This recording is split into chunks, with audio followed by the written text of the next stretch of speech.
tablet, celular ou PC. É hora de aprender, é o CEMED Digital Bonfim, conectado com você. O tema da nossa aula hoje, números inteiros. Mas vocês sabem aonde eles surgiram? Qual foi a necessidade que eles também apareceram? Bem, a gente vai falar sobre tudo isso na nossa aula. Bem, o objetivo dessa minha aula é comparar, ordenar números inteiros em diferentes contextos e associá-los a pontos da reta numérica.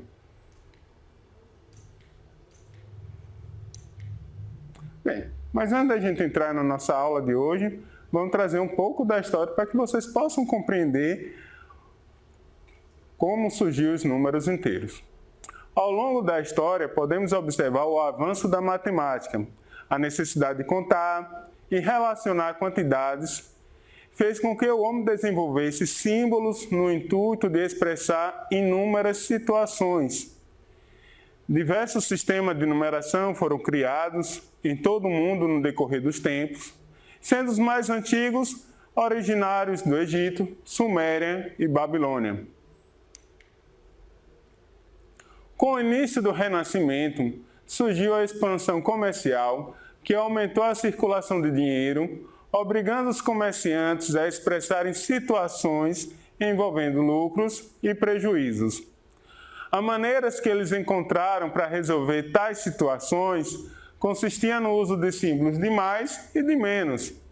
O símbolo de mais para representar lucro, quando eles tinham, e o sinal de menos para representar prejuízo.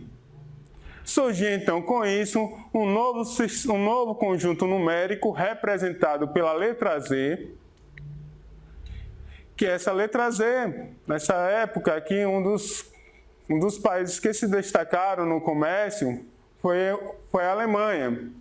E o Z vem da abreviação da palavra Zahlen, embora se escreva com Z, o Z no alemão ele tem uma pronúncia de S, então Zahlen, que significa, traduzindo para o nosso português, número, sendo formado pelo conjunto dos números positivos, naturais, e seus respectivos opostos, no caso os números negativos.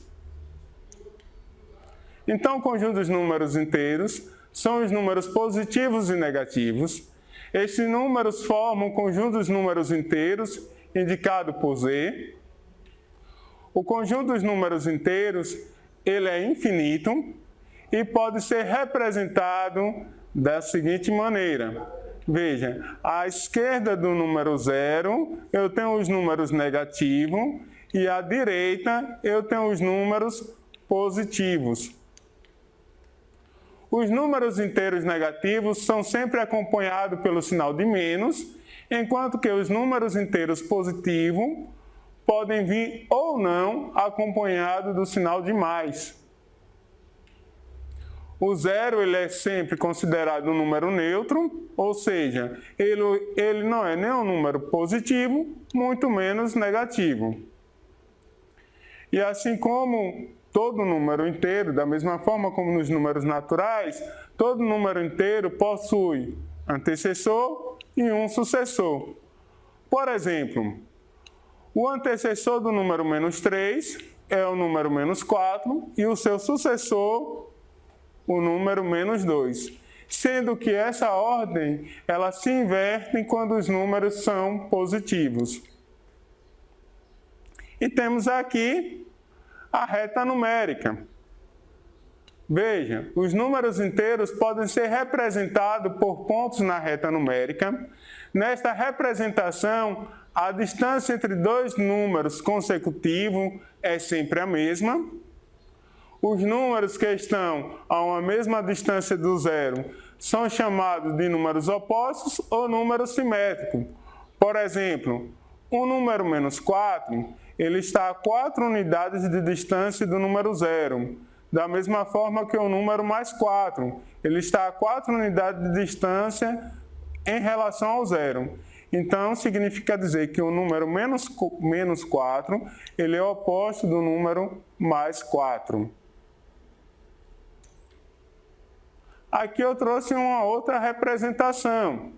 o conjunto dos números naturais, ele passa a ser, então, um subconjunto dos números inteiros, pois ele está contido no conjunto dos números inteiros. Assim, além do conjunto dos números naturais, destacamos os seguintes subconjuntos dos números inteiros. Eu tenho o conjunto dos números inteiros com exceção do zero, ou seja, eu tenho todos os números, tanto negativo como positivo, com exceção do número neutro, que no caso é o zero. Eu tenho também o conjunto dos números inteiros não negativos, ou seja, é formado por todos os números positivos e o número zero. Ou seja, aqui seria uma representação até mesmo do próprio conjunto dos números naturais. Eu tenho também o subconjunto dos números inteiros não positivos, formado por todos os números negativos, além do número zero. E além desses três subconjuntos, eu tenho o subconjunto dos números inteiros, com exceção do zero, ou seja, formado apenas pelos números positivos, como também tem o oposto dele, o conjunto dos números inteiros